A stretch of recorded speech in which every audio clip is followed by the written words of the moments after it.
আজ আমি আপনাদের সাথে নতুন দুটো জিনিস শেয়ার করব।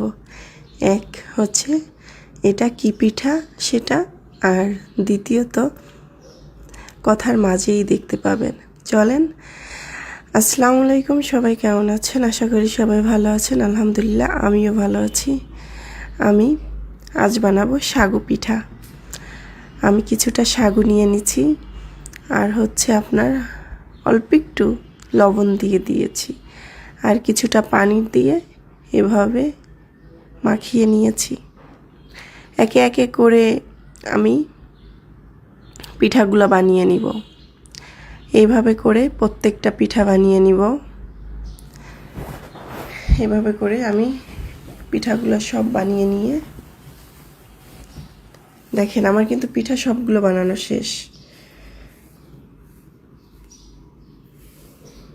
আমি চলে যাব এখন চুলায় চিনি দিতে।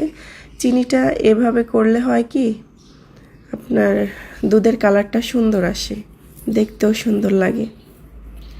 এভাবে করে আমি সবসময় কালারটা আনি দুধের। তারপরে হচ্ছে আমি 1 কেজি দুধ দিয়ে দিয়েছি, তারপরে কৌটার দুধটাও দিয়ে দিলাম। বেশিটাই দিয়ে দিয়েছি, আর কিছুটা রেখে দিয়েছি, না হলে বেশি মিষ্টি হয়ে যাবে।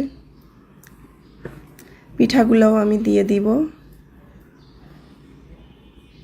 সব পিঠাগুলো দিয়ে সুন্দর করে লাড়াচাড়া দিতে হবে।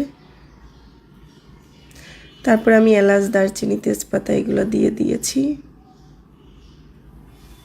সুন্দর করে লাড়াচাড়া দিব। আমার পিঠা হয়ে গিয়েছে, দেখেন।